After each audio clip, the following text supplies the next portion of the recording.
Good afternoon, everyone. Welcome to this 15th annual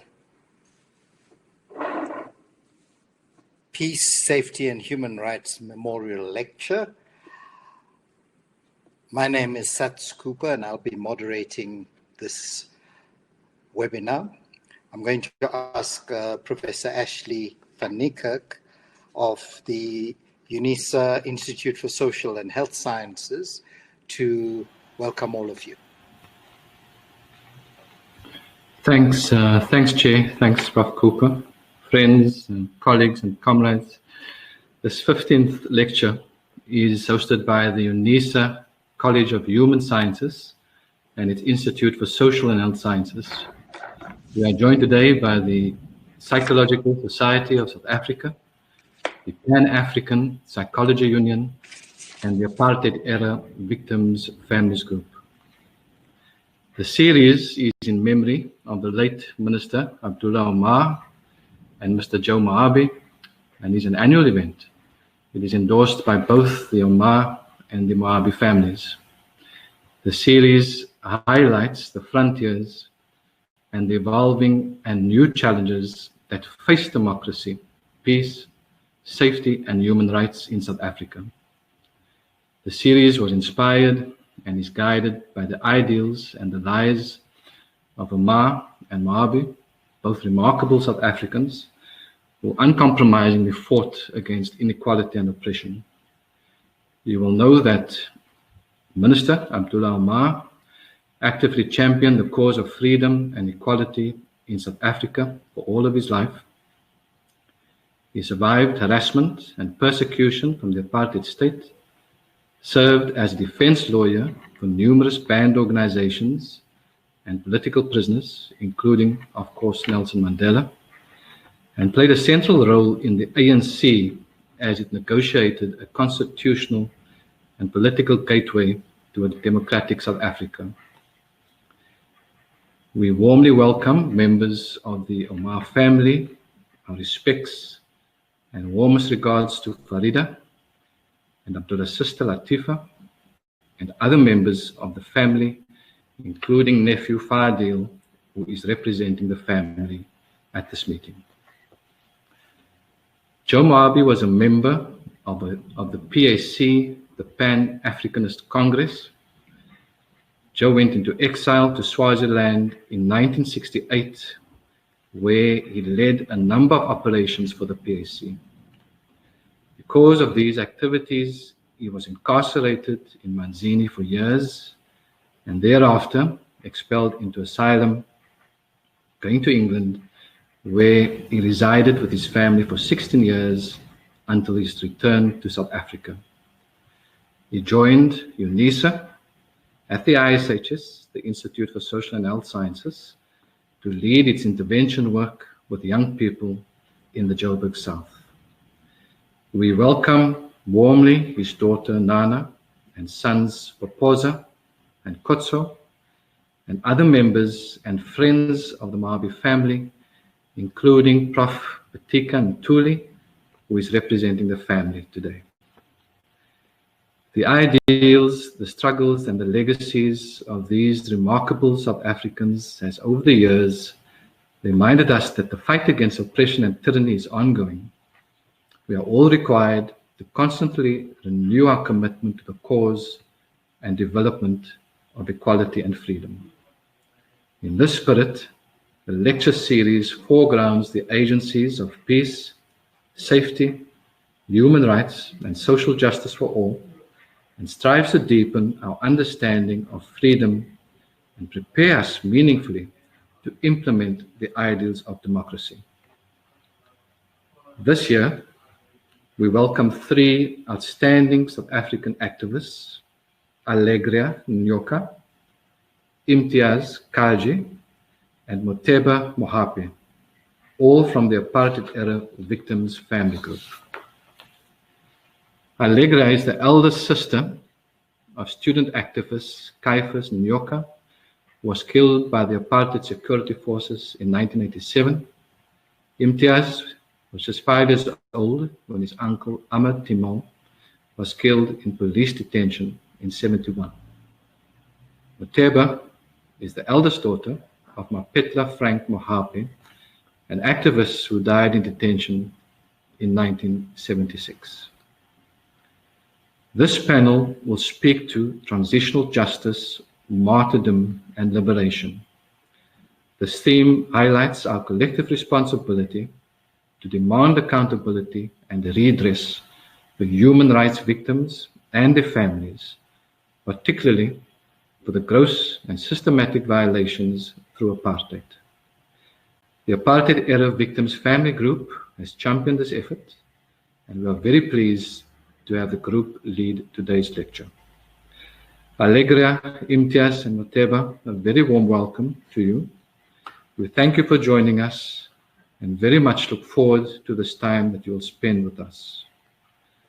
Finally, colleagues, we welcome all of you who are joining us, but especially Prof. Sass Cooper, President of the Pan-African Psychology Union, Prof. Garth Stevens, President of the Psychological Society of South Africa, and Prof. Tenji Miyewa, Vice Principal at the University of South Africa.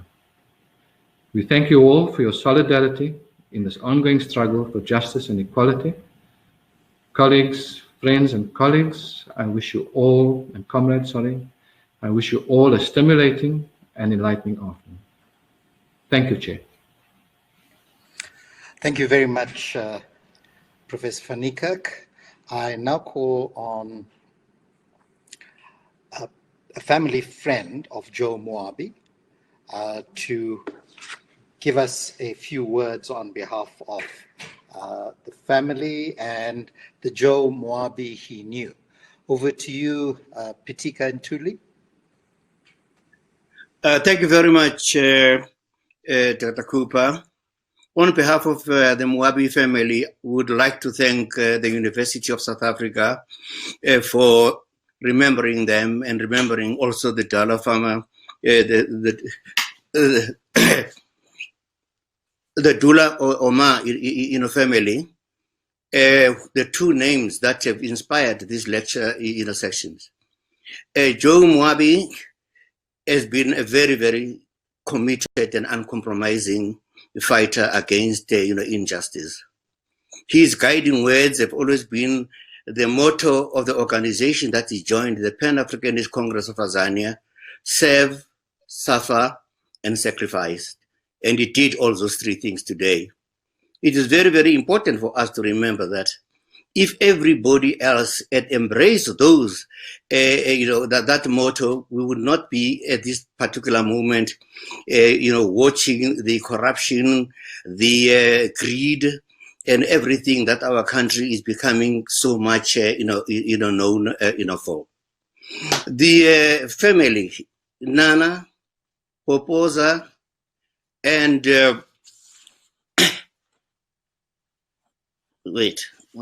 Nana, Popoza, and Khozo know what it is, what the father has really sacrificed for.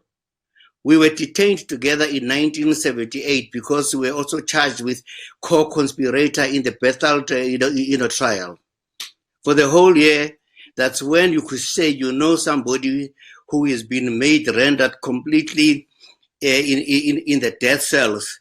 His spirit kept us going uncompromisingly. And when he got to London, he traveled the whole world over, joining and building up anti-apartheid movements in pursuit of peace, in pursuit of justice, and in pursuit of the freedom for the country and the people that he so much did. As I draw my conclusion, I would like all of us here to think and pray heavily for Nana Moabi, who is suffering from a motor neuron disease, which is said to be incurable. But like her father, her spirit is very strong, undaunted. She knows why she lives. She knows the sacrifices she has gone to. We would like to thank the university once more and the department that has initiated this.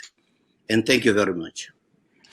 Thank you very much for those words, connecting Joe Moabi to this lecture series. I'm going to ask Fadil Musa to speak on behalf of Farida Omar and the Abdulah Omar family. Over to you, Fadil. Good afternoon, distinguished guests, ladies and gentlemen.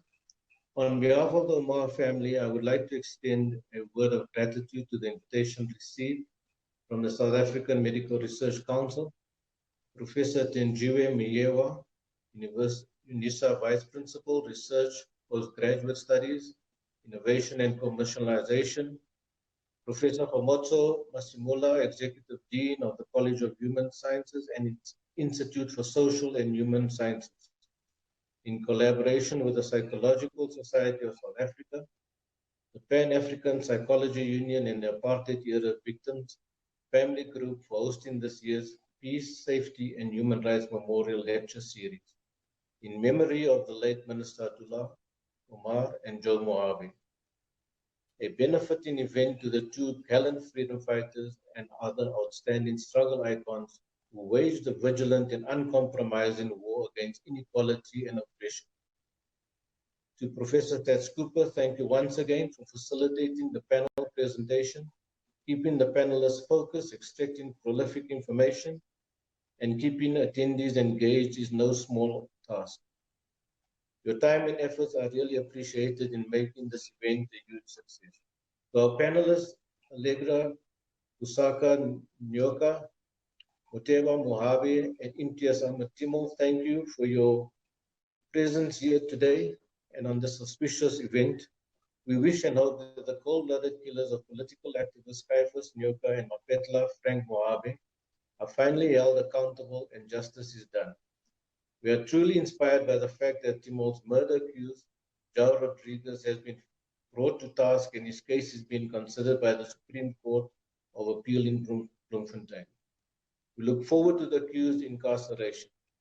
Continue to work together in demanding truth and justice for all martyrs killed by the apartheid regime. My late uncle Abdulah Omar was a proponent of transitional justice and liberation. It was under his custodianship as the first Minister of Justice in a democratic South Africa that the Truth and Reconciliation came about. He set about with customary resolve to transform the justice system, making it fundamentally people-friendly. This was a position that he held with distinction, earning the respect of all. This immediately brings to mind the 5 days when Uncle Abdulah was requested by the first president, democratically elected president and icon, the great Nelson Rolihlahla Mandela, to act as the President of the Republic of South Africa when he had to attend an urgent meeting overseas. This task he assumed within his stride as the confidant of Madiba. Uncle Abdulah would not have rested until justice was finally found for all martyrs such as Caiaphas Nyoka, Matimo, and Mapetla Frank Moabi, and many others more. Last but not least, thank you to today's webinar attendees. You could have been somewhere else attending to your personal engagements, but you chose to be with us. Your presence and robust engagement will be deeply appreciated. I thank you.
of endorsed.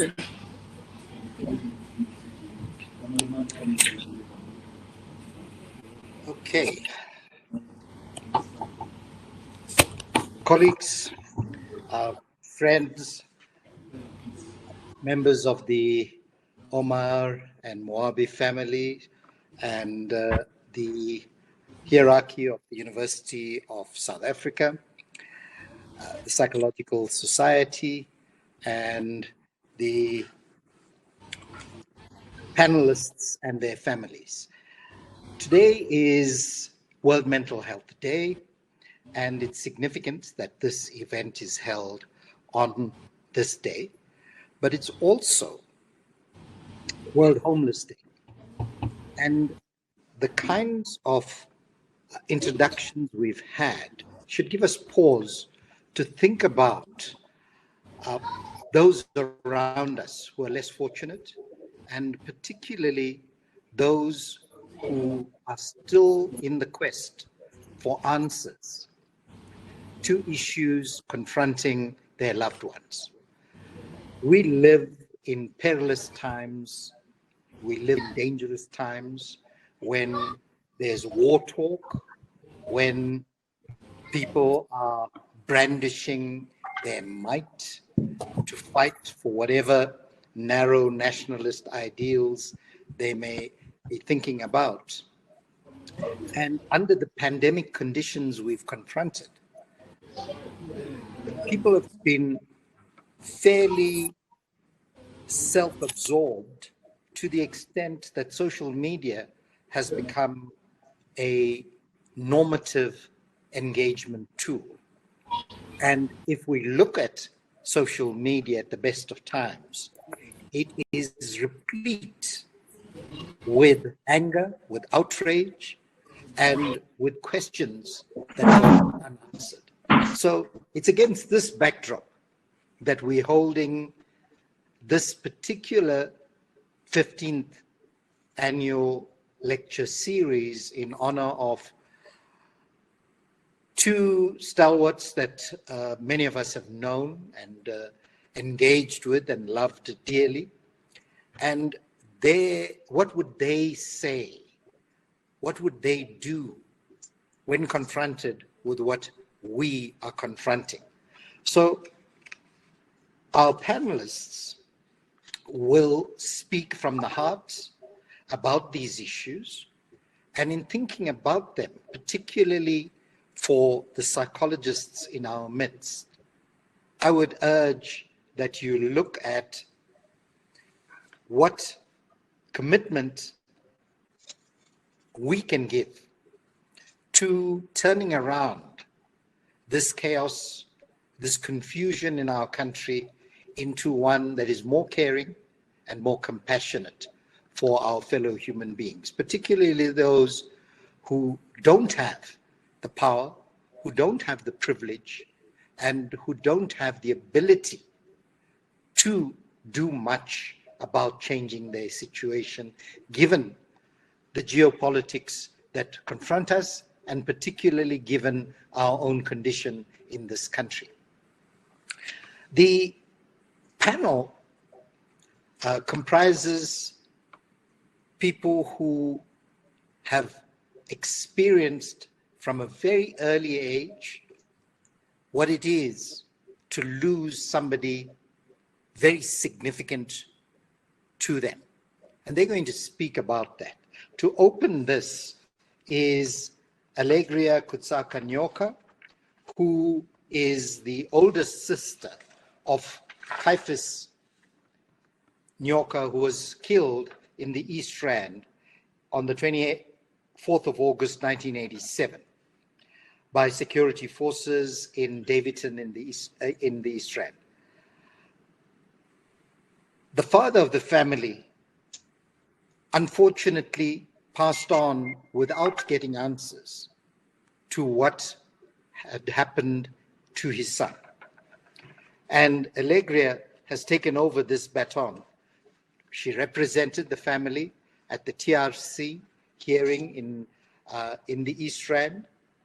And it was unfortunate that our justice system has failed from the time of democracy and to this date to provide any details of what exactly happened, despite there being clear evidence of who was responsible.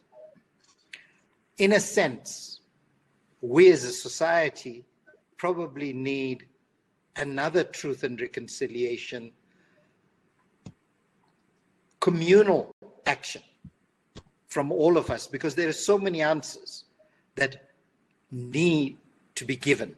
And the people who can give them, unfortunately, have been shielded by our democratic state and been failed by our justice and health systems indeed. We know that our own Health Professions Council has been woefully inept at bringing to justice persons who've been guilty of perpetuation of the atrocities. So I'm going to ask Alegria to address us as the first panelist. Over to you, Alegria.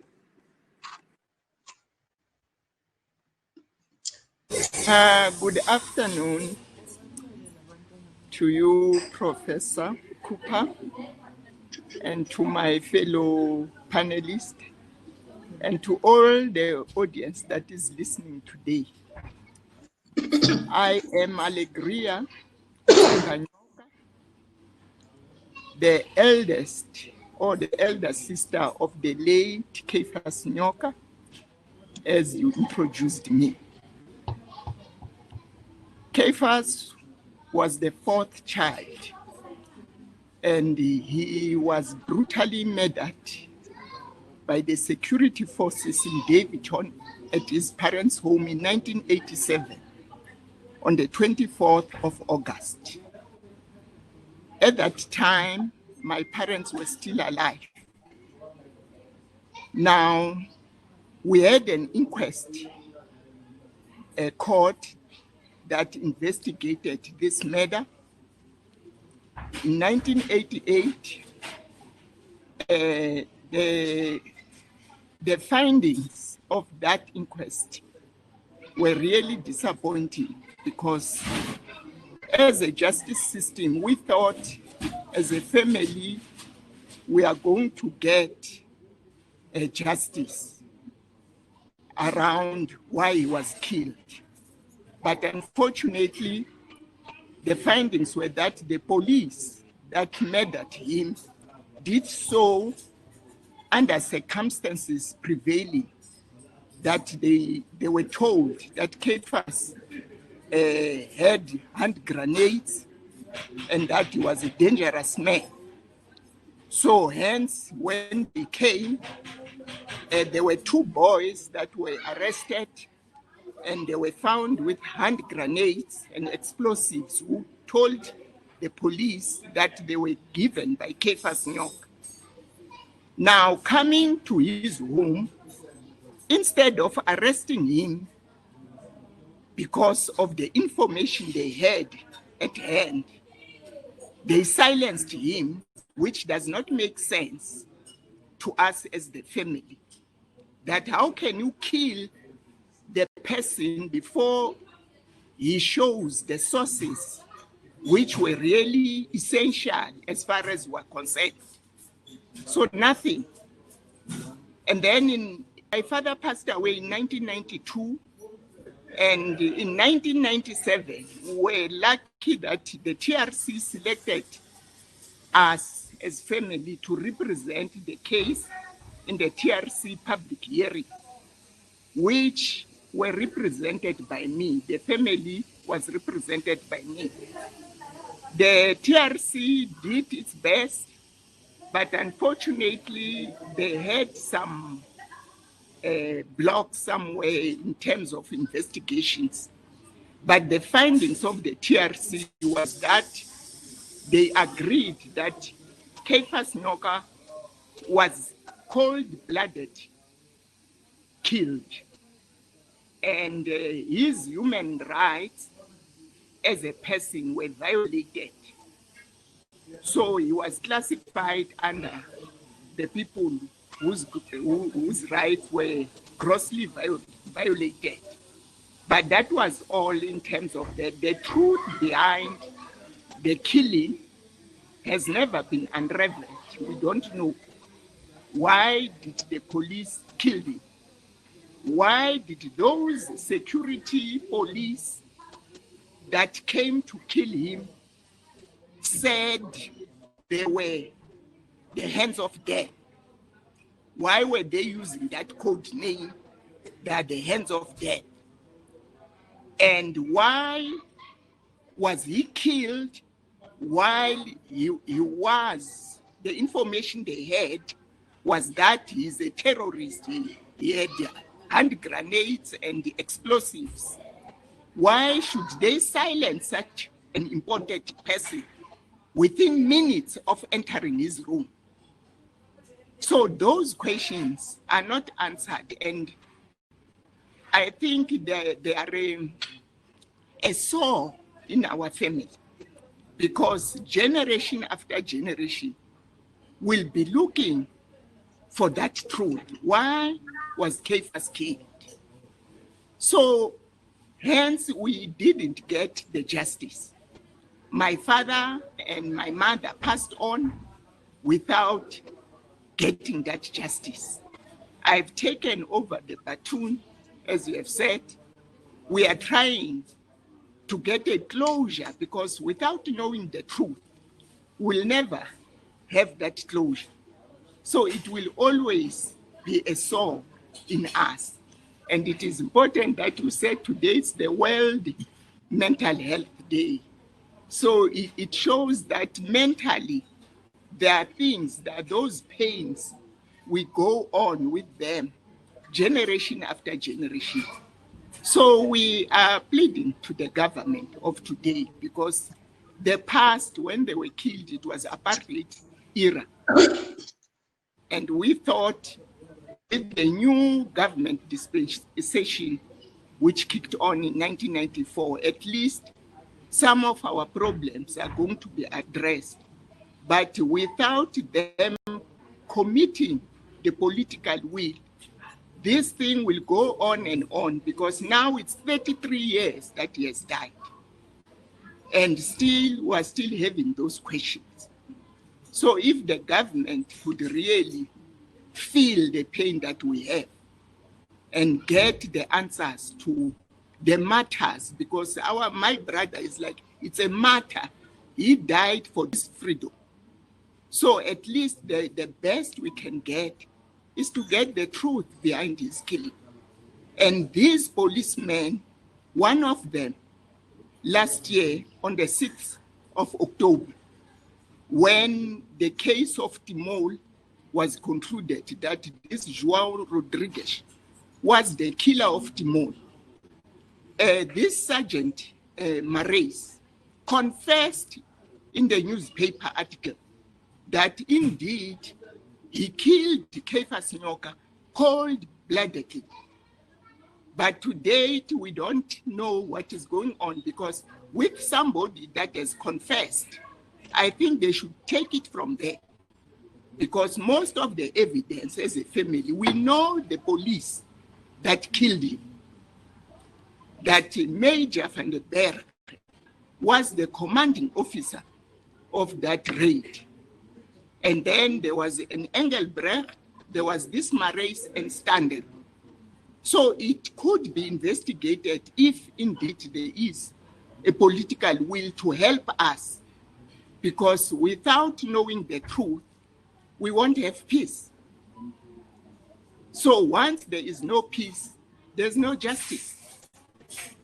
So in conclusion, I am grateful that I was invited to this lecture, remembering Mr. Abdulah Omar and Mr. Moabi. So I hope we representing this apartheid victims family group, you will understand where our pain is coming from. Because if you don't know the truth, we cannot cover up and say all is well. We really need to go to a clean slate of knowing what has happened. So I rest my case. Thank you very much. Thank you so much, Alegria, for sharing what your family went through. As psychologists, I think we've noted many of the points you've raised, particularly the quest for answers. Just knowing what had happened, to be able to put closure on something that has impacted your family now for many, many years, leaving your father to pass on still in grief and still in that consternation of not knowing. I think that this country is littered with people, with families who are asking for answers. And as Alegria said, if there is a political will, there can be peace and there can be justice. I'm going to ask Imtiaz Kaji, who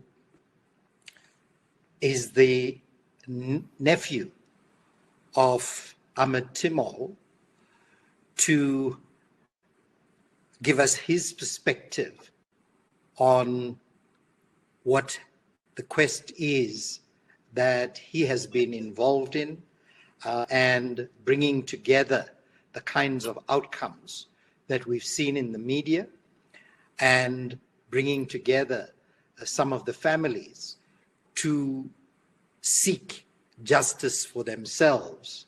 And in that quest, I'm sure many psychologists would be able to avail themselves to provide support, to provide intervention. And that is something that I think the group requires. Imtiaz? Good afternoon, Professor Cooper, a fellow panelist. Revolutionary greetings to the families of Comrade Abdulah Omar and Joe Moabi. It is indeed an honor and privilege for me and for Alegria and Motiba, representing the apartheid era families group, to be invited today to speak at this historic 15th annual lecture. It is indeed very painful, Professor Cooper and fellow panelists and the audience out there, that in a democratic South Africa, we continue fighting, arguing, pleading on a day-to-day basis to a democratically elected government that we had chosen, a government that has come from the trenches, from where our comrades and our fallen heroes and heroines and martyrs have come from, that indeed our pleas continue falling on deaf ears. Professor, on Monday, this coming Monday, the 12th of October, will mark 3 years since Judge Billy Motley issued his historic verdict at the reopening of the Ahmed Timol inquest. An inquest that spanned over 4 months, that listened to testimonies of many comrades of Ahmed Timol, listened to testimonies of 2 forensic pathologists, 1 trajectory specialist, who all confirmed that the 27 anti-mortem wounds on Uncle Ahmed's body was inflicted on him prior to his fall. And that João Rodriguez's version of events, that when he had seen Uncle Ahmed in room 1026, and Uncle Ahmed was free of any scars or injuries, could not have been correct. And that is why Judge Billy Motley ruled that my uncle did not commit suicide as per the 1972 verdict by Magistrate de Villiers, but that he was killed in police detention. We should not forget that Lux Martin Luli was the first in 1963, Ahmed Timol was the 22nd in 1971, and there were many, many other comrades who died in police detention. Now, the question that we need to ask is that, why is it so difficult in a democratic South Africa that there are many, many families like Alegria, like Motiba, families that belong to the anti-apartheid victims family group, and families across the country that continue asking the question that what is required and what is needed for a democratically elected government to find out who was responsible for the killings of our loved ones. Many, many families appeared in front of the Truth and Reconciliation Commission hearings in 1996 with the sole intention of getting some forms of answers, some form of truth and closure, and reaching out to apartheid era perpetrators, asking them to come forward to make full confessions, to give us the details of what transpired about our loved ones. And the basis of amnesty was very, very simple. Make a full confession, and the TRC committees will grant you amnesty. But the reality, comrades, is that in many, many of these cases, nobody came forward. So if you look at the Timor matter, Rodriguez was interviewed by the TRC investigator, and the TRC investigator had made a note in his file that he must be subpoenaed. The investigator then resigns from the TRC, and the fact was Rodriguez was not subpoenaed, which meant that he had watched in the comforts of his home my grandmother testify at the TRC hearings in 1996. And I think this is what applied to many, many other families, that the alleged apartheid era perpetrators had simply watched in the comforts of their home, these mothers, these children, reliving the horror of losing their loved ones. And the TRC did absolutely nothing to follow up on these cases. We understand the difficulties and challenges of the TRC, and that is why TRC recommendations were made that the TRC cases that were not completed, that were not concluded, had to be reinvestigated. And on that basis, Professor Cooper, the Priority Crimes Litigation Unit was set up in 2003 by President Mbeki in terms of a proclamation. And one of the mandates was that for them to reinvestigate TRC cases. And I had, from 2003, made contact with the PCLU, provided them with evidence that here's witnesses' testimonies, here's the photographs of Uncle Ahmed's body lying in the mortuary, and there's sufficient evidence for this matter to be investigated. And they simply closed down the file without pursuing the leads that I had provided. I personally had telephonic conversations with a senior interrogator, Captain Johannes Hendrik Kloy, 3 telephonic conversations in Afrikaans, and he indicated to me that I should go and look at the inquest findings of 1972, as there was no reason for him to explain himself to me. I should stop harassing him or he would lay charges against me. My grandparents had spoken a pack of lies at the TRC and at the inquest in 72 that my uncle was never tortured and that I should leave him alone. So I could trace Johannes Hendrik Kloy, but yet the NPA and the police could not do so. We then fast forward to 2017. The investigation for the reopening of the Timor case was done by a team set up by Yasmin Suka from the Foundation for Human Rights. We traced witnesses, we located evidence, we provided court transcripts, and on that particular basis, the judge president made a decision to reopen the Timor inquest. The work was done by us. And again, the tragedy was that when the inquest date was pronounced for the 26th of June 2017, Professor Cooper, at that particular point, the NPA and Hawks could not locate Rodriguez. The only reason Rodriguez was subpoenaed to testify at the 2017 inquest was because of the media work that we had done. And based on that, his daughter had seen on one of the news bulletins that the Timor matter was reopening and that all the security police officers involved in the Timor matter had passed on. And on that basis, she reached out to me on my website, and that led to him being subpoenaed. So again, if it was not for his daughter reaching out to me, he would have probably watched in the comfort of his home the reopening of the 2017 inquest. So I think it is important to put this in context. Now, you would imagine, comrades, that after this historic reopening of the inquest, which families throughout the country watched on a day-to-day basis, spanning for over 4 months, and finally felt that for the first time in a democratic South Africa, there was a window of opportunity, that if this is something that could have happened to Comrade Ahmed Timor in 1971, then surely something will happen for the death of our loved one, whether in the 70s or in the 80s. And this was the wish and the aspiration and the glimmer of hope that all these families had, Prof. So the judgment is pronounced on 12th of October 2017, which is on Monday, which marks 3 years. I immediately then follow up with the National Prosecuting Authority to give me an updated status report on the cases against João Rodrigues, Neville Els, and Seth Sons, the 3 security branch officers. I get case numbers, which was a very positive time within a short period after the 12th of October. And then I start following up, wanting to get an update, because Rodrigues was supposed to be charged for accessory to murder, and Neville Els and Seth Sons for perjury. For 6 months, the Rodrigues docket moves up and down from the NPA offices in Silverton to the offices in Johannesburg. And after the 6th month, the DPP in Gauteng, Andrew Chauke, takes the docket, sets up a team, and within 3 months, the investigation is completed. And this leads to João Rodrigues being charged on the 30th of July, 2018, his first court appearance. Now, again, you would then imagine that it's a positive sign and you will have a criminal trial that will commence immediately, comrades. The reality is what, almost 3 years later, his trial has not commenced. There's been lengthy delays and postponements.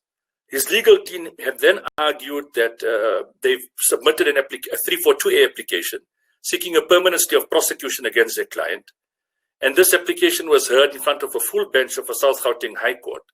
And they argued that due to the lengthy time delay, the fact that the NPA did not follow up on this matter when I approached them in 2003, the fact that all the other security police officers have passed on, lengthy time delay.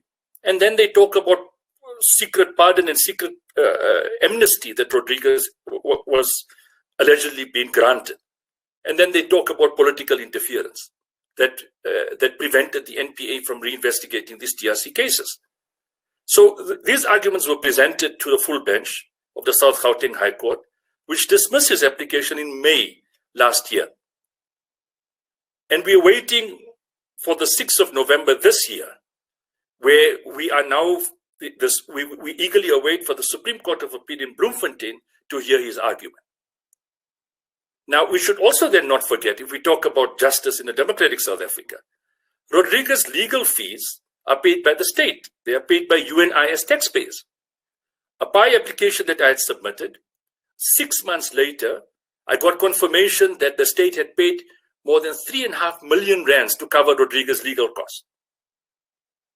I then further requested a breakdown on the tariffs that were applied, the consultation that was done, and to date, the Department of Justice is not willing to come forward and to provide those breakdown of the cost that has been incurred. And the reality is that I, as the fourth respondent in the matter which will be heard by the Supreme Court of Appeal, is totally dependent on the Foundation for Human Rights and the team of legal advocates, Weber Wenzel, pro bono department, who are representing me. And yet Rodrigues, who is an apartheid era security police officer, has got no financial constraints on his part. Now, where is the justice in that matter? Finally, Professor, just an update on the Neville Els and Seth Sons matter. Again, I've literally been hounding the National Prosecuting Authority, spoken to everybody concerned, including the NDPP Shamila Patoi. And eventually, a few months back, I get a response stating that the DPP advocate Baloy has decided not to charge Neville Els and Seth Sons for perjury. And the frivolous argument presented is that because of the lengthy time delay and the ages and the fact that they denied all charges against them in the 2017 inquest, the NPA feels they don't have a sufficient case, to lay against Els and Sons. Now, we had 5 witnesses that came forward who spoke about them personally being tortured by Seth Sons. And the one was the Deputy Secretary General of the African National Congress, Comrade Jessie Duarte, who issued a social media post about how she and her entire family were brutally tortured by Seth Sons. And the reality is that the NPA and Hawks have made this decision. They have not even interviewed the 5 witnesses who came forward talking about them being tortured by Seth Sons. So these are the challenges that we continue facing, Professor and fellow comrades. The reality is a very simple one. That I think for many, many years, families throughout the country have been mourning in silence, have been too afraid to even speak speak about the death of their loved ones because it was too painful. And the reality is that my journey, which has spanned over, or which has commenced since the age of 5, has brought me into contact with the likes of Mutipa and Auntie Alegria and many, many other families. And what we are saying is very simple. We are no longer going to continue our struggle on a personal level. We are functioning as a collective. And that is why we as a Apartheid Era Victims Family Group have adopted a charter. Our demands are very, very clear. And we are going to continue exerting mounting pressure on the ANC-led government of the day to reinvestigate TRC cases. We are not going to be disappearing, irrespective of how uncomfortable it might be for comrades. We are very comfortable and confident that the Supreme Court of Appeal will rule in our favor, as did the full bench of the South Gauteng High Court. We are going to continue celebrating the lives of our heroes, our heroines, our martyrs. We're going to fight for truth and justice for every single one of them. And more importantly, Professor and fellow comrades, the deaths of our loved ones will continue to inspire us to do the right things today in a democratic South Africa. Because this journey that we have embarked on is to ensure that their sacrifices has not been in vain. That their sacrifices has ensured that we live in a democratic South Africa, but to ensure that the lives of all the people in the country is improved, that there's housing, there's education, there's transport, there's healthcare. Because this is what the struggle was all about, to ensure a better life for all South Africans. And it is very painful that in a democratic South Africa, this government has painfully let us down. Correspondence sent to the president by TRC commissioners has been ignored. Correspondence sent to this president by the Apartheid Era Victims Family Group has been ignored. But we are not going to despair. And that is why it is so important that webinars like the one that we are hosting today, the fact that we need to explore partnerships with the lives of UNISA, with you, Professor Cooper, and your Psychological Society of South Africa, that we continue becoming stronger on a day-to-day basis. We are not going to be disappearing. We are going to hold those accountable for killing of our loved ones. We continue reaching out to them, still prepared to say, if you're prepared to make full disclosure, we're prepared to meet you halfway. But if you're not prepared to do so, you must face the full wrath of the law. We are not apologetic of who we are, what we stand for. And most certainly, the struggle continues. A luta continua. I thank you. Thank you, Imtiaz, for all that you have been doing to unearth the truth and for mobilizing the justice system despite the patent obstacles placed in your path by our democratic government. We'll discuss some of these after Matiba speaks. I just want to reflect a conflict, and that conflict is I knew Ahmed Timol a year before he was killed. He was killed on Wednesday, the 27th of October 1971, and I had a meaningful road trip with him and one of those co-accused in the so-called Timol case, Inres Moodley, in December 1970. I also knew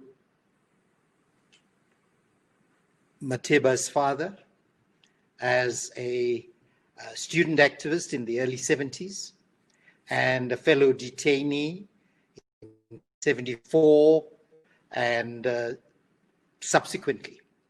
So I won't say it is my pleasure, because it's a very painful task, to welcome Matiba Mohapi, who is the oldest daughter of Mapetla Frank Mohapi, who was killed in detention in 1976 when Moteba was just 2 years old.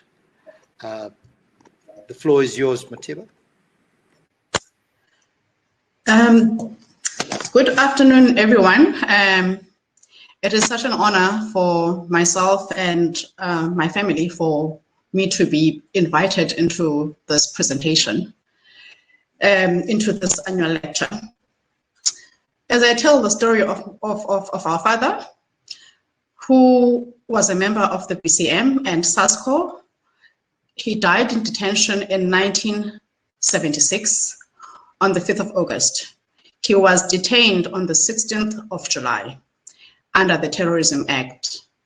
At the time, I was 2 years old and my sister was only 7 months.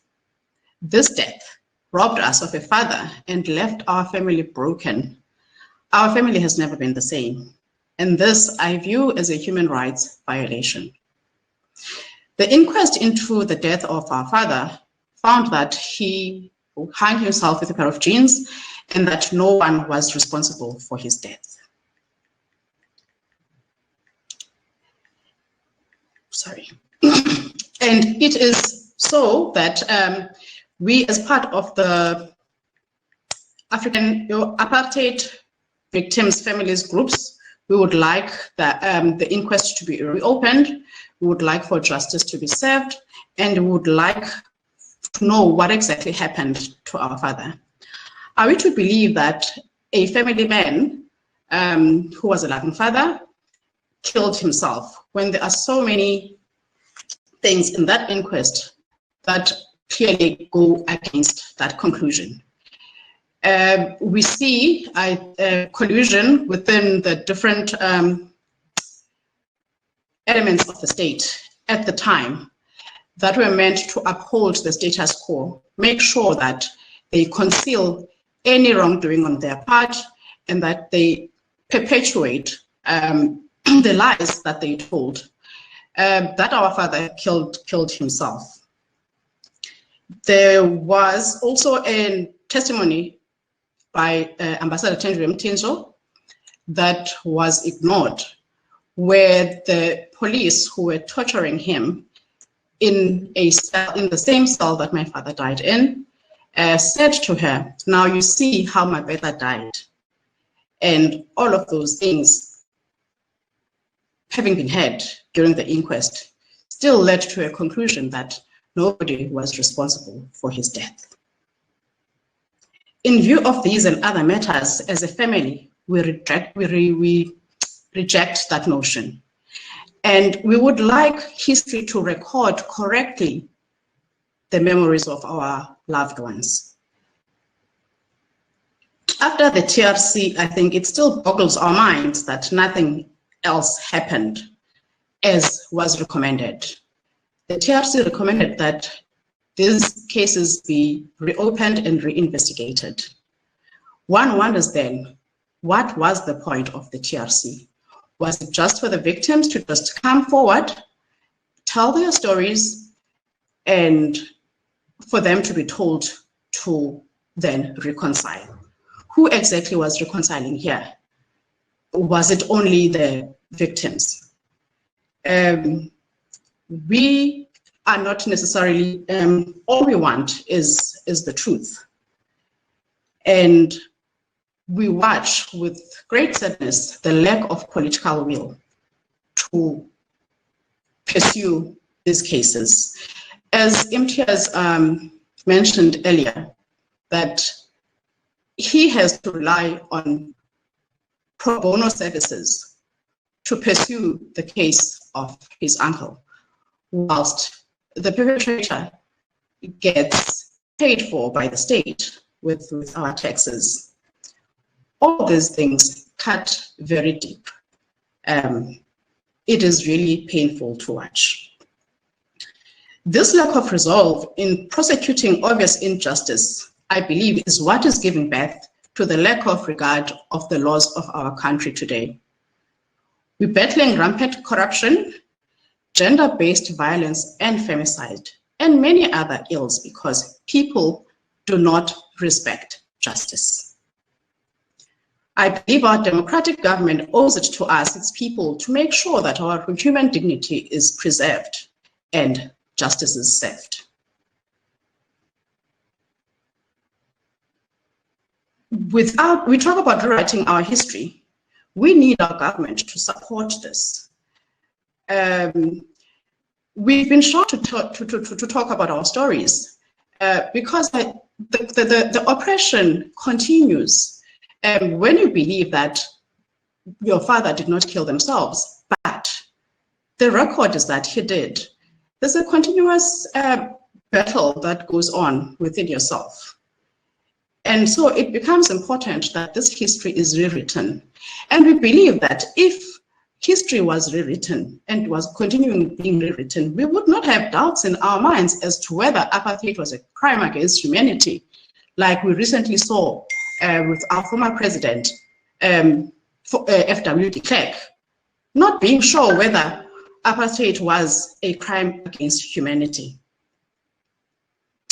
In the Apartheid Victims Family Group, we have found a community to stand with in pursuit of justice for our loved ones. We have for more than 20 years lived in the hope that there will be further investigations into the possible prosecutions and killings of our beloved, as recommended by the TRC to the NPA. In conclusion, therefore, I say we shall continue to pursue this goal until we can be ignored no further. Aluta continua. Amandla maibuye i-Africa. When I say that i-Africa maibuye, I mean that we must all find peace. What exactly is our government afraid of? By not upholding the rule of law. We don't believe that reconciliation and justice are mutually exclusive. These can coexist, and we need our government to assist us to find peace. Amandla.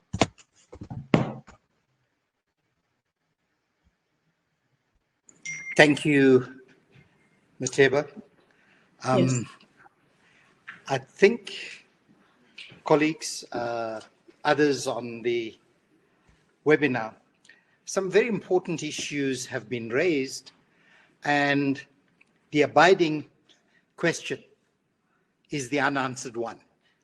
And Mateba has put it very starkly into the question, what is our government afraid of? I think with all the evidence, and I don't wish to respond for this government at all, because there have been deliberate acts of omission and commission that the panelists have alluded to in terms of their quest for finding the truth.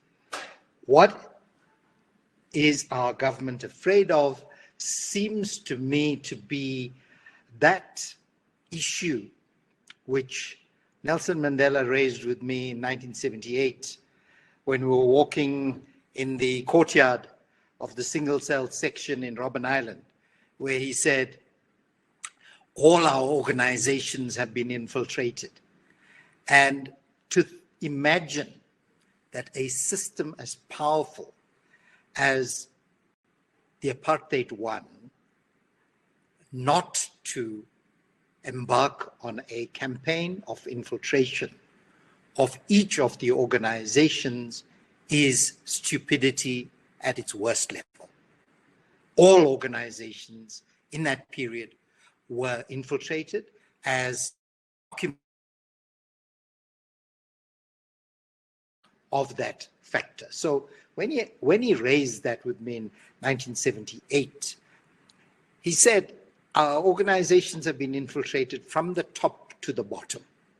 And clearly, by the lack of action, it must raise the complicity of certain people, including those who may have been in cabinet in May 1994, when President Mandela was inaugurated and F.W. de Klerk gave him all those hundreds of files where, being Mandela, he went through some of them and got surprised, perhaps, and confirmed in his view, because even some of those that he had appointed to that cabinet were compromised. And so the saga continues. We hear in court case after court case, we hear in social media right now, we hear in the Zondo Commission, and outside of it, threats by people who have held political power to spill the beans on others should they be arraigned. So what we seem to have is a stalemate in government between compromised people who then cannot commit to any quest for the truth. The TRC was an important exercise, and I think the entire country, like we did in the first few months of the Zondo Commission, we couldn't take our eyes off the screens of the evidence that was unfurling before us. But as it progressed, a fatigue set in, as it has set in with the Zondo Commission, but also the kind of wiping under the carpet that was patent in the TRC, the inability to get simple answers and find closure to victims' families, to the loved ones, as Alegria, as Imtiaz, and as Motiba have very eloquently and profoundly presented to us as a profession of psychologists, what our, raising what our role is when such denialism happens. It cannot be normalcy that we perpetuate the myths that to unearth the truth will open cans of worms. Actually, not to face that truth will enable the nightmares of the past to continue visiting us in the present and infesting us in the future. And the sooner victims get closure, the sooner will we, as Mateba says, reconciliation and justice are not mutually exclusive. They ought to be something that all of us participate. And she very pointedly raises that the inability to prosecute or to find the truth is the basis for some of the lawlessness and the rise in violence that we see around us, and particularly gender-based violence. So on that note, I'm going to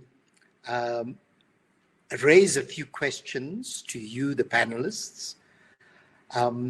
One is that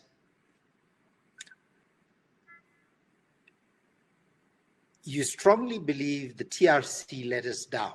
Do you believe P.W. Botha died with many answers, leaving many of us not knowing the truth? That's the one. And for the psychologists out there, there's the challenge that we need to play a role to help this country to cure itself of ongoing traumas. This is patent, and the political is intrinsically linked to how we view, how we interact, how we mediate our world. There's no part of us that, even though we may not be personally political, the political does not impact. And therefore, we need to affirm the preamble to the SAISA Constitution, the silences, the injustices of the past and in the present should not go unchallenged challenged, we need to uncover those. In uncovering those, we will come to a better place rather than constantly hiding them. We constantly paper over them. So I'm going to just raise those with you, the panelists. Any of you can come in as you need to. Matiba, Imtiaz, Alegria.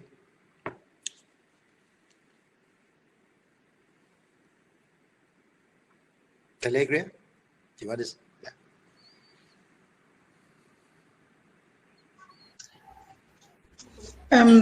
Yes. I'll respond to whether the TRC let us down. I believe that the TRC did its work. However, what was supposed to follow was not done. Reconciliation and transitional justice, I believe that is made up of several steps and several series of steps. At first, we focused probably on reconciliation, and we ignored, I think, the quest for justice, which we should not have. Whilst everyone was focusing on reconciliation, and we somehow believed that reconciliation meant that we must not tell our stories, we must not pursue our stories. For a long time, we've been shy to talk about our stories. We've been listening to people that tell us to move on and not to live in the past. It's only as we are maturing that we are actually beginning to be able to assert ourselves and believe and see that healing is actually, and reconciling is an ongoing process, and telling our story so that we are able to get to satisfactory conclusions is part of it. So this should have happened. Having sought and found, sought the truth, the other party should also have at least done our part. I ask myself, who was supposed to reconcile? Was it only the victims, or was it just the victims and the perpetrators? Why then were the perpetrators not pushed enough to come to the table?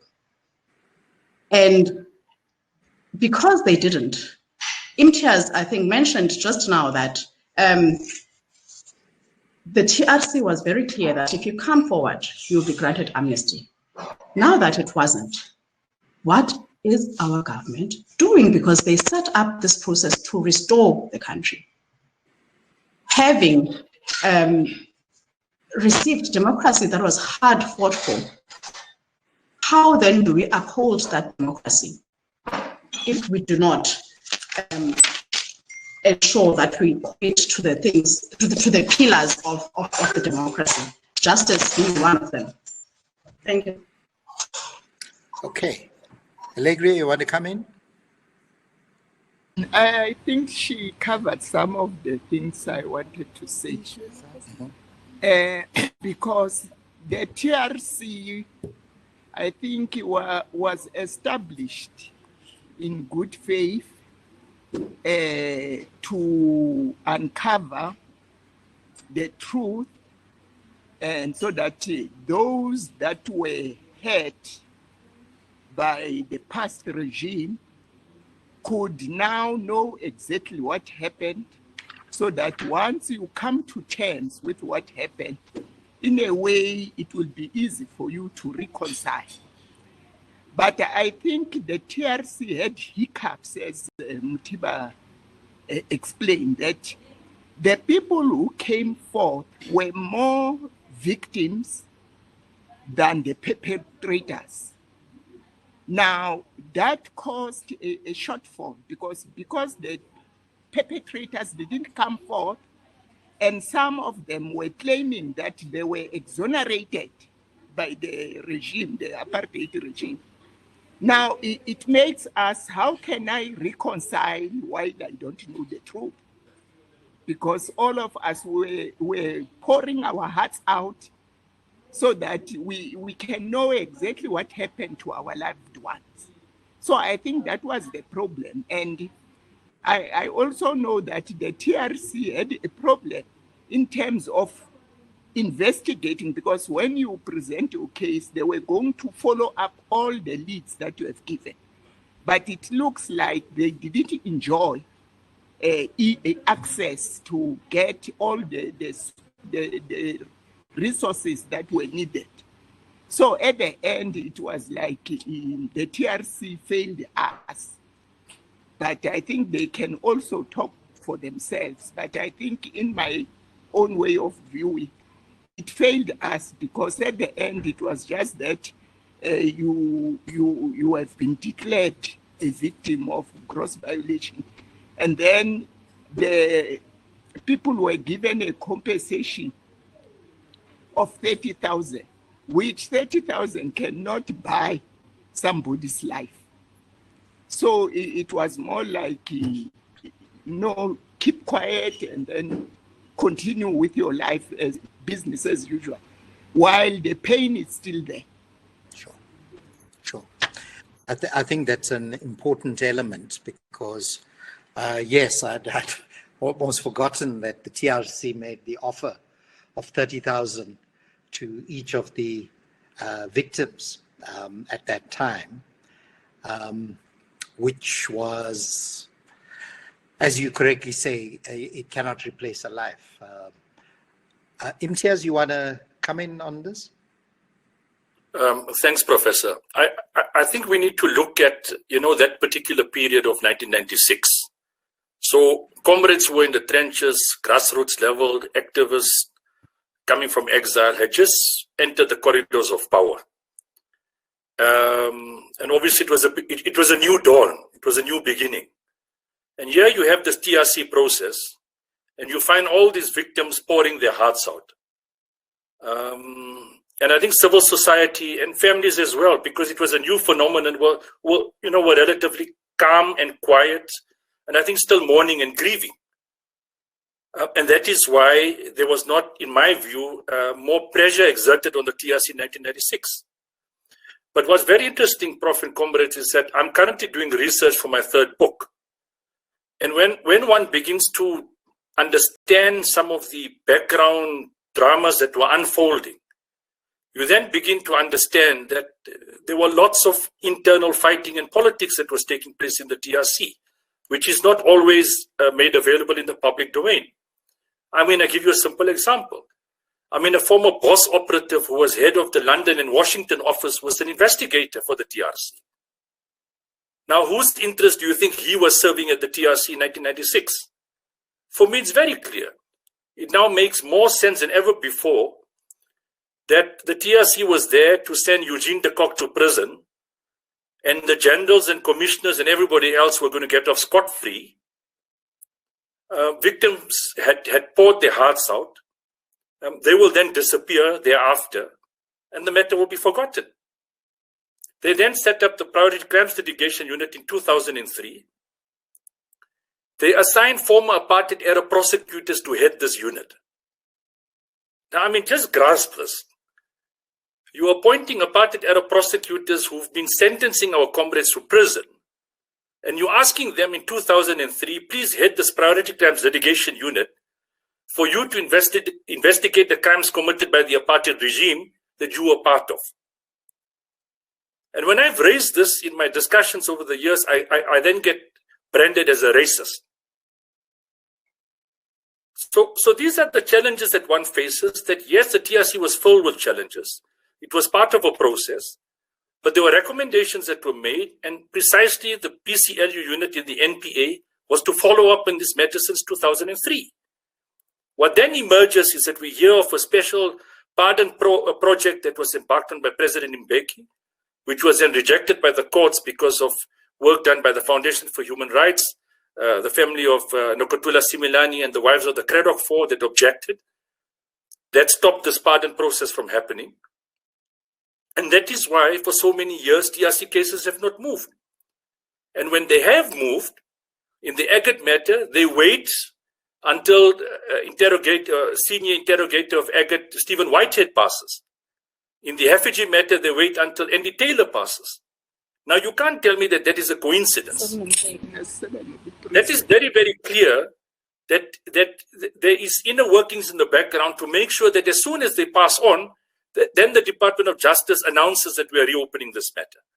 So these are the challenges that we face, Professor and comrades, in a democratic South Africa, and our own government that is supposed to uphold the rule of law, as Motiba has brilliantly outlined in her presentation. And in my view, they are too comfortable, too relaxed, too enjoyable in the seats that they're sitting in, and correctly dealing with all the challenges in the country and putting the issue of TRC matters, of our heroes and our heroines in the background, thinking that it will disappear.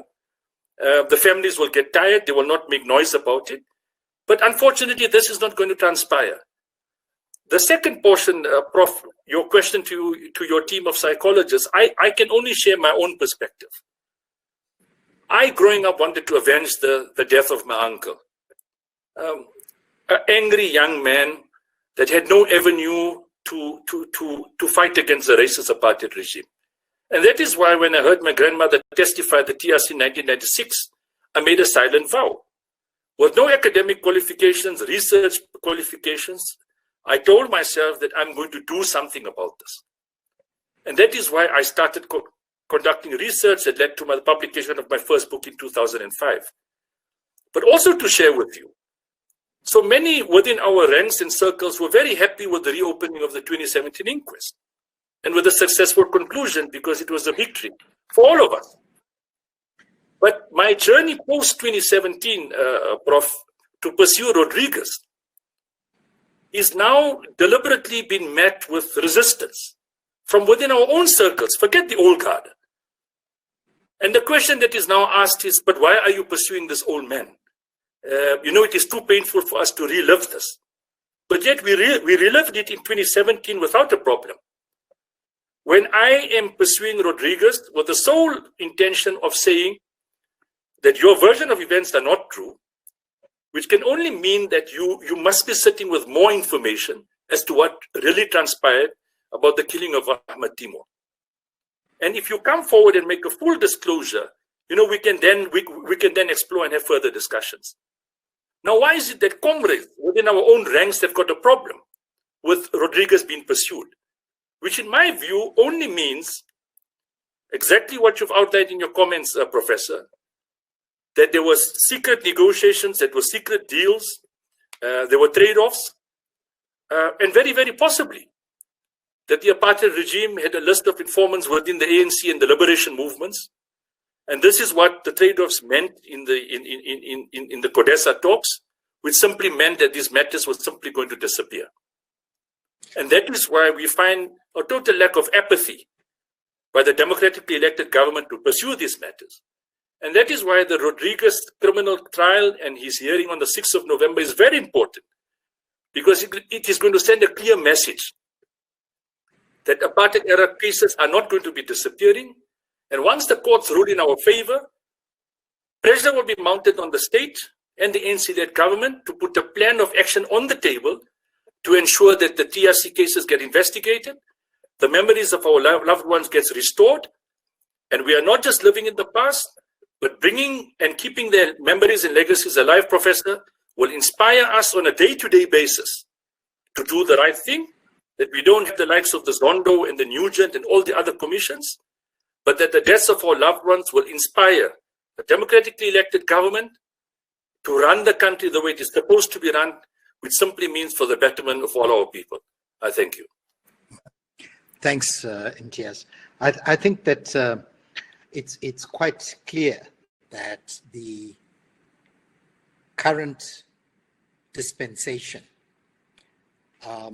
fueled by the need to cover up certain compromises that were reached, whether they were pre-democracy, whether they were during democracy. But, this week's denial to Lucanio Calata by the prosecuting authority to reveal the file of the Cradock 4 that apparently has gone missing is a case in point. So for those of us out there who think, well, you know, these are isolated incidents. And sometimes when you see the kinds of angry comments made by certain political people, there is a basis to it. It's not to justify any of this, but just the sheer denialism. And to say to people in quest for finding out what happened, to get as close as possible to closure. It's not a vengeful one. It is to find out what happened, because almost invariably, those who were killed in detention, the usual story was they committed suicide. He slipped on a piece of soap, in the shower, he hanged himself with these jeans. I mean, you know how difficult it would be to hang yourself with your jeans, I mean, and especially when Mapetla, a day before, did say to certain people certain things which are completely against that kind of act. The fact that for years, for decades, the Timol story, the narrative was, well, he jumped from the 9th floor in order to retain certain secrets, because this is what communists and terrorists do. So all of that is part of the narrative of the past. And it makes many of us who actually don't have a knowledge or experiential base of that period to question the victims rather than the perpetrators. And that's why we'll say, well, he's an old man.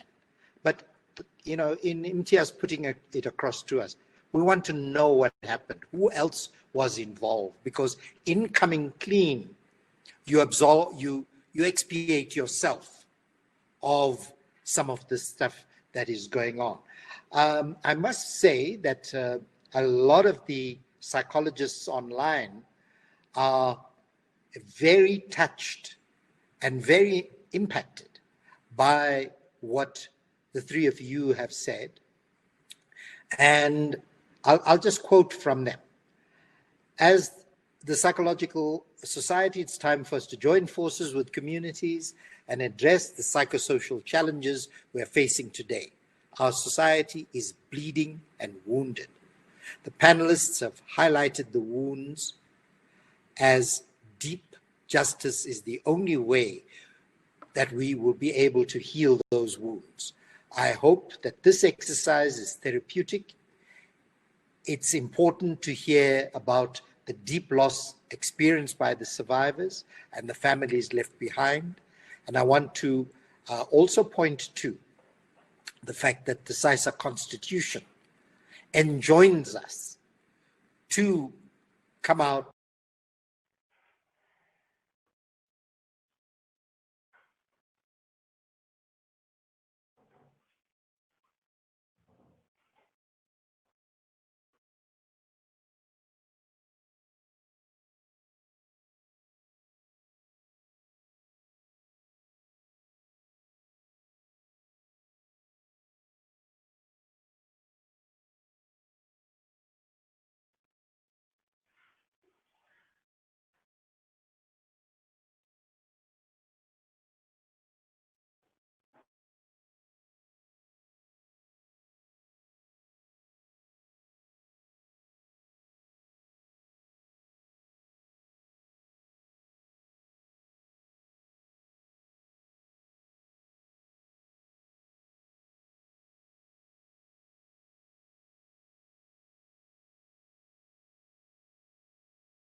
Just press the panic button.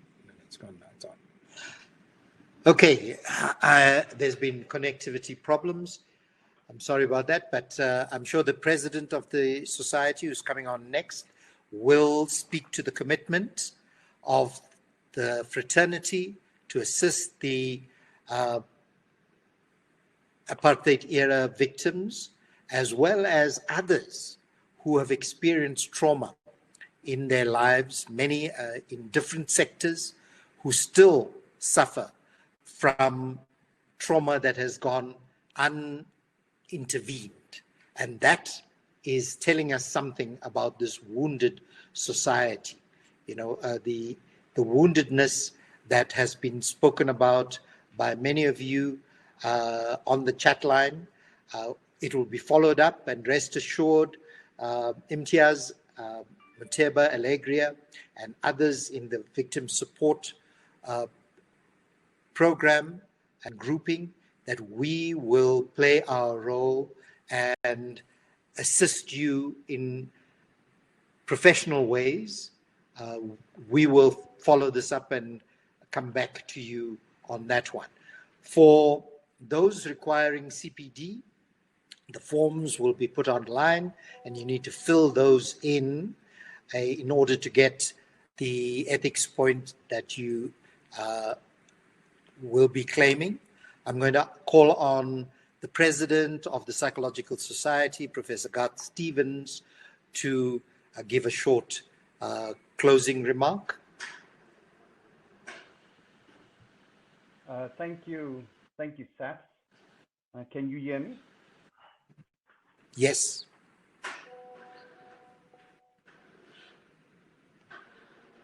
Go ahead. Thanks. Thanks. Can you? Is my camera on?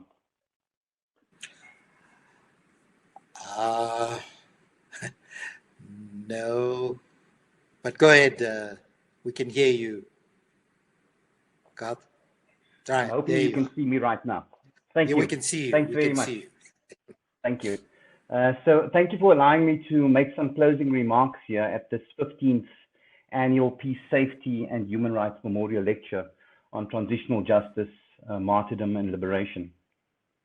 Obviously, it's a bittersweet moment, partly given the content of today's webinar, but at the same time, it is an honor to be here and to hear some of the stories being told by colleagues, by activists, by community members, and by families of apartheid-era victims. I was present at the very first lecture of the series many years ago, and so it really is, like I said, an honor to be here, 15 lectures later. I also had the honor of working with Joe Moabi, and several years ago, he regaled us with tales of his youth, and he was really just an exemplary human being, someone who really exemplifies the kind of servant citizen that we are looking to cultivate in a compassionate society in South Africa. Abdulah Omar, of course, was an iconic struggle stalwart who really influenced many of us as young activists in the 1970s, the 1980s, and of course went on to play a massive role in South Africa's transition. I also just really wanted to thank our speakers today for the deeply emotive and personal narratives of their involvement in social struggles for a more just and a more egalitarian society. And of course, I want to thank the University of South Africa, PAPU, and the Apartheid-era Victims Family Group for the opportunity as FISA to really collaborate and to be part of this process. As an organization, I think it's important for us to say that over the last while, we've increasingly articulated the importance of plural organizations in civil society and in the public and the private sectors to advance social justice. In the case of CISA, is really to advance psychology as profession, as science, as discipline, but not merely for itself, certainly in the service of a more relevant set of service delivery options, and certainly thinking more carefully about mental health and the advancement of mental health for all parts of society, especially those who find themselves at the most marginal end and who really we can think about as part of the precariat today. So again, I'm very, very pleased to be part and parcel of this partnership. And certainly, I think as CISA, we look forward to an opportunity to be building partnerships not only with other organizations, but with communities themselves in the pursuit of social justice.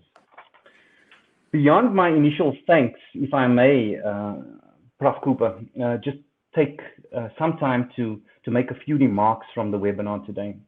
And I really want to focus on three things. The first was really something that you mentioned, and that is that today, the 10th of October, is of course World Mental Health Day. And as a psychological society, of course, this is an important day for us. This year's theme is certainly about investing in mental health. And I think that the webinar today is a fitting tribute, and it is a fitting moment to be engaging questions of a just society, on questions of inequality, on questions of exploitation, and collective and historical trauma and violence. As of course, this has a direct impact on mental health and population well-being. For those of you as psychology students or practitioners, you will know from various parts of your work in psychosocial studies, critical social psychology, in the work on collective and historical trauma, and many of you have of course been trained in working around traumatic stress more broadly, that the relationship between our social context and our mental health and our overall well-being is a critical one. In particular, what stood out for me today was this kind of complex relationship between perpetration and victimization, where in fact, victims of the past can become direct or complicit or inadvertent perpetrators in the present. And I think some of the comments in the webinar today really speak to a state that has in some ways failed its citizenry to really take forward and advance the cause of social justice over a period of time. I think for those of us in psychology, what it is signaling is an important relationship, again, like I said, between context and the way that we think about mental health. We have to be thinking much more carefully beyond the therapeutic dyad, which is the way that most of us, of course, have been trained, to be thinking constantly about socially enabling conditions where all of humanity can live in a way that is sustainable. And this for us means that we're going to have to rethink modes of training, modes of practice that are really much more oriented towards a kind of social inflection, a way of understanding the world and our place as individuals, as families and communities within that world, if we are to make a serious difference as psychologists and as service providers. It seems to me also that there is something deeply historical about today's conversations. But of course, you know, the reflections on history are important because they speak to questions of memory, they speak to questions of memorialization, they speak to questions of how we record a more accurate and democratic history so that we tell our stories and are not part and parcel of a process of social silencing. And I think that what this really means for us is that we have to think a little bit more about not only our relationship to history, but also our relationship to the present. COVID-19 has revealed deep social inequalities in the world today. And it has revealed the kind of social inequalities disproportionately. In fact, those who are most marginal are those who are most infected, affected, and contribute highest to morbidity and mortality. In other instances, we have seen organizations like Black Lives Matter gaining a huge amount of traction in this time again, partly in response to anti-Black racism. And we, of course, see a world in which there's a rise of neoconservatism, as well as a world in which there is a rise of authoritarianism and an assault on democracy. These are all deeply connected to mental health and population well-being, and it is really critical for us as service providers and psychologists to think much more carefully about the ways in which we can contribute to mental health by connecting mental health to social context. Let me just say that the interface of the personal and political is something else that stood out for me. It's very clear that in the conversations in the webinar today that our panelists were speaking about closure, about writing an accurate history, and it seems to me that in their narratives are challenging the kind of grand and official notions of history. And in this sense, of course, what we are talking about is a way of democratizing history by including narratives from ordinary people. Now, of course, the personal is deeply, deeply political in many ways. And so, you know, this is something that comes from the 1960s and second wave feminism and so on. But really, what it's compelling us to do is to be attentive and responsive to the questions of social justice in our society. This is an ethical, political imperative for us as psychologists, as those who suggest that psychology should be politically neutral, in fact, conceal their very own political position. Indeed, making choices about how we address social conditions that impinge on mental health and well-being is a deeply ethical choice, and one that we need to make because it speaks to an ethic of care and service for the public good. The last point that I really just want to make is one on collective and historical trauma and transitional justice, because it seems to me that our notion of transitional justice has been one that's aligned to issues like truth commissions, reparations, prosecutions, institutional reforms, and so on, and is really very time-bound. But of course, we all know that the TRC, for example, was partial. It was incomplete. It was instrumental in crafting a new idea of a new South Africa, but it was very, very focused on gross human rights violations only. Here's the challenge, though. The legacies of coloniality, authoritarianism, inequality, violence, and so on are sustained over very long periods of time beyond the transitional moment. And so we really do have to redefine transitional justice in an ongoing way.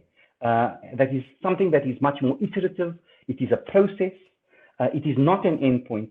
And of course, compels us to think about how we bend the arc of the model universe in the direction of a just, a safe, and egalitarian society in which all of us are able to thrive as free global citizens. Saf, I thank you, and I thank our panelists once more.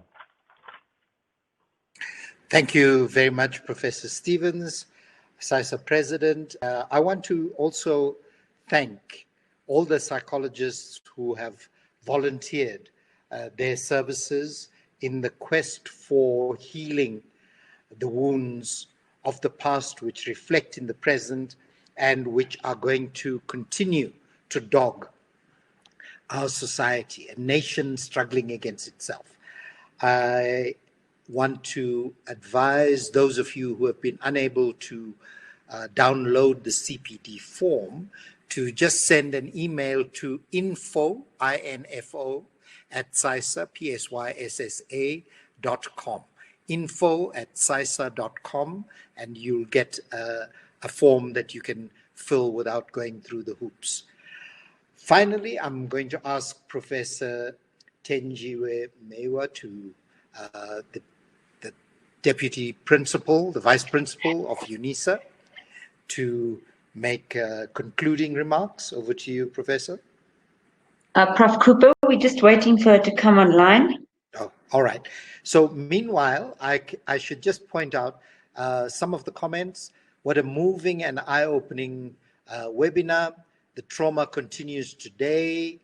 Very thought-provoking. All concerns should be accommodated. I think the original TRC probably tried too hard to accommodate everyone. And by that, and this is a white person, by the way, she says, by that I mean whites were not ready to hear the truth. Frankly, not sure all of them are, but it is necessary to do so. Let's see. Somebody else who says, thank you for sharing something that is very insightful and heartbreaking. your stories of pain and loss, lots of courage to do so. We honor you today. And there's empathy. People are saying, we're sorry for that loss, but it's not enough, and so on. So these comments are coming from many psychologists out there, and we want to acknowledge them. SAISA will follow up with all of you who have volunteered and others who have been probably a little bit taken aback by the depth of emotion expressed in this presentation. As Jennifer says, thank you for a powerful memorial lecture. Geraldine says, it's time for us to join forces with communities to address psychosocial challenges we're facing today. Our society is bleeding and wounded. The panelists have highlighted the wounds. They include deep justice, which is the only way to heal the wounds. Nongaba says, I hope this exercise will be the start of a therapeutic journey, and so on. Prof. Meiwa, are you there?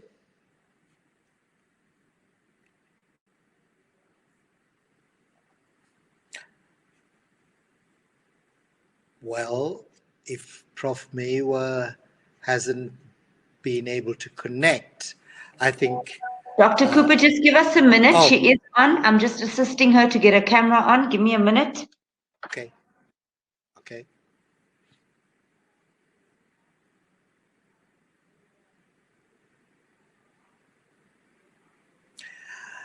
Cindy Les says, thank you for this eye-opening and insightful presentation.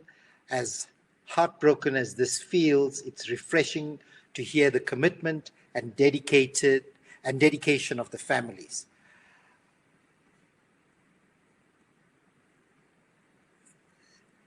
Zengi says, a wonderful memorial lecture. The past has been painful. It's our responsibility to seek justice and closure.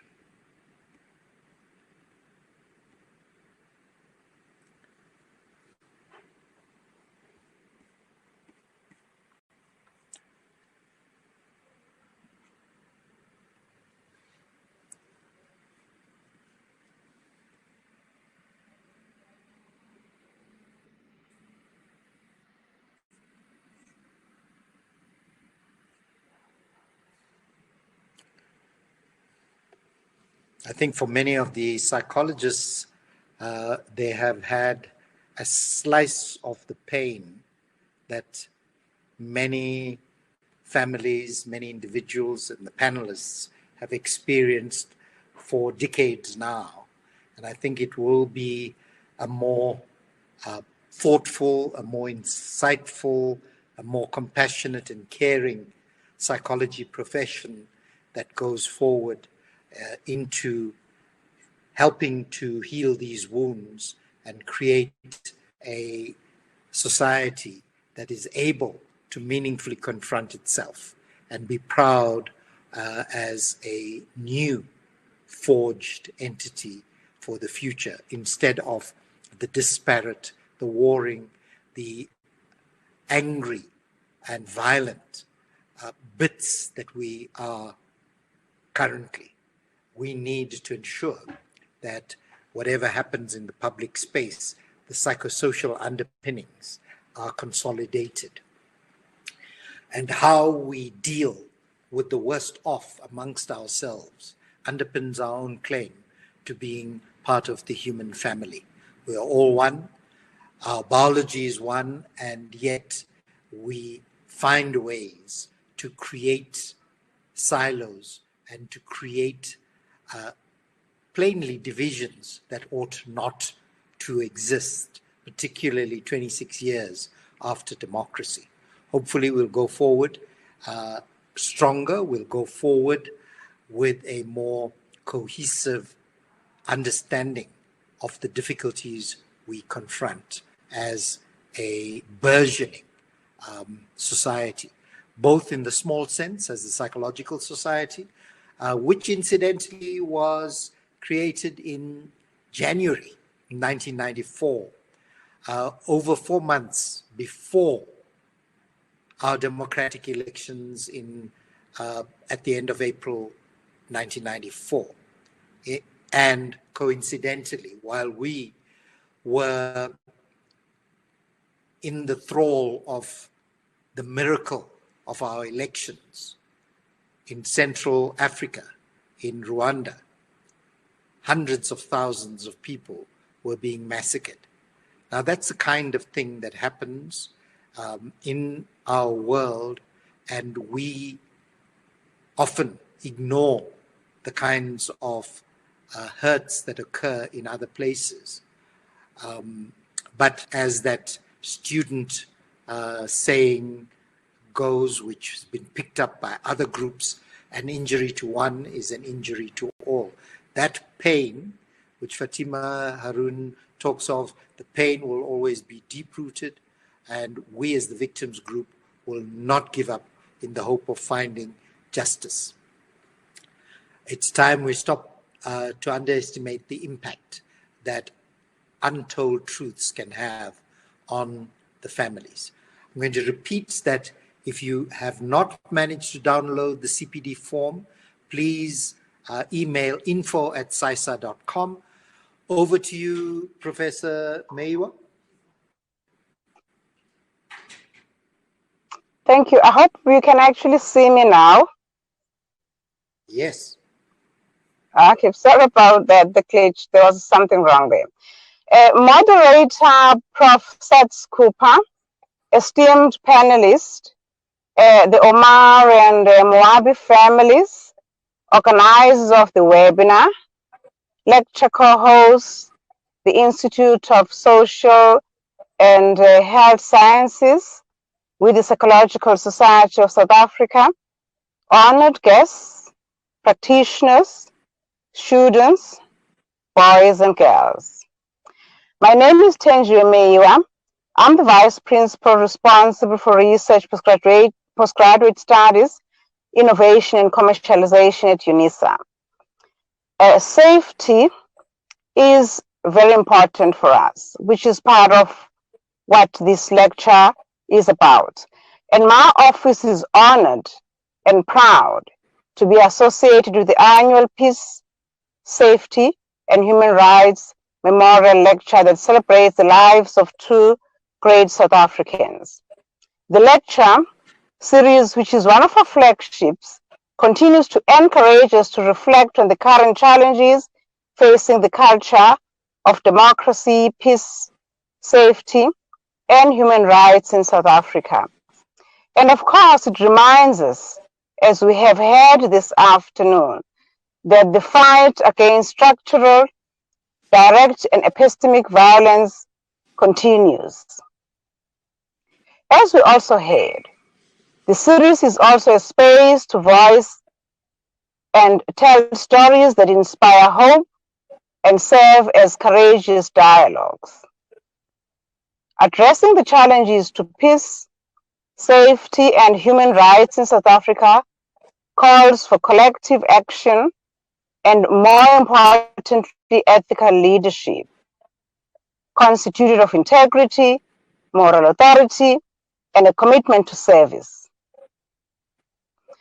Abdulah Omar and Bra George Moabi embodied all of these qualities and, of course, more. This they did, as we heard, through personal, authentic stories. And under difficult conditions, Abdulah Omar and Joe Moabi grew on the values of justice and morality to encourage South Africans to continue to strive for freedom and justice. In the objectives, voices, commitment, and transitional justice pursuit of the apartheid era victims' families group, we witness this same ethical leadership expressed resolutely and boldly towards justice for those who were killed by the apartheid police and apartheid co-conspirators, and equally for the many South Africans for whom justice remains very elusive and for whom the political and the psychological variables are inextricably bound. With this brief prelude, Prof. Cooper, it is my privilege to propose a vote of thanks on the closing of the occasion of the 15th Annual Peace, Safety and Human Rights Memorial Lecture. On behalf of the Vice Chancellor and Principal, Professor Mandla Makanya, and the lecture co-hosts, the Psychological Society of South Africa and the Pan-African Psychology Union, we would like to thank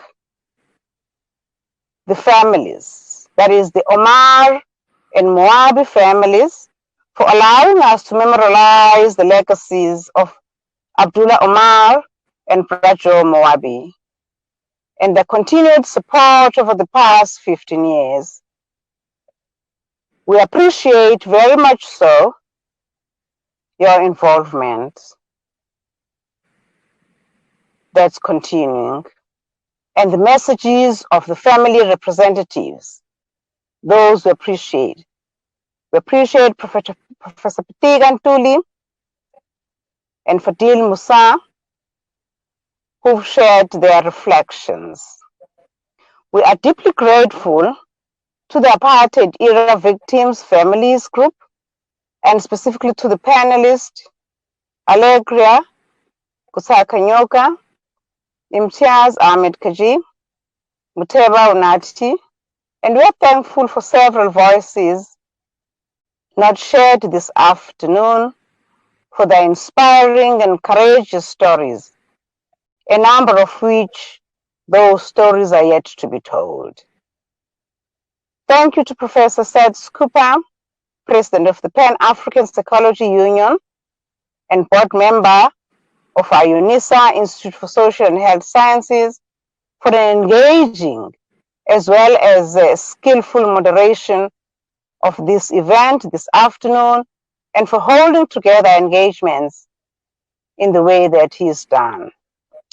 Fatima Sidat, behind the scenes, also helping me to come in here, SAISA Executive Director, and Mohammed Jais Kasim, SAISCA Administrator and Chair of the SAISCA Student Division. For their effort, we thank them and efficiency in publicizing the event and providing the administrative and technical platform for the hosting of the lecture. Our sincere gratitude to our co-hosts indeed go to the Psychological Society of South Africa, SAISA, and the Pan-African Psychology Union, PAPU. Their presidents that we've had being very much engaged in this lecture. We thank both of you for joining with us and supporting UNISA in deepening and widening much needed conversations about the critical ethical, psycho-political imperatives facing the country. And of course, thanks goes to all the participants for giving up your Saturday afternoon to attend this virtual lecture. Your presence is so very much appreciated. As we reflect on the contributions and engagements of this 15th Annual Peace, Safety and Human Rights Memorial Lecture, and on the respective legacies of Abdulah Omar and Moabi, I hope that you will be inspired to vision and to commit to a South Africa marked by justice and equality that respects and benefits all. I thank you all for your time. Good afternoon. Thank you very much, Professor Mayowa. Thank you to all the participants, and thank you to our panelists. On behalf of UNISA, on behalf of the SAISA and PAPU, we wish you well this weekend, even though you had to deal with some troubling issues from our past. Have a good weekend. Bye-bye.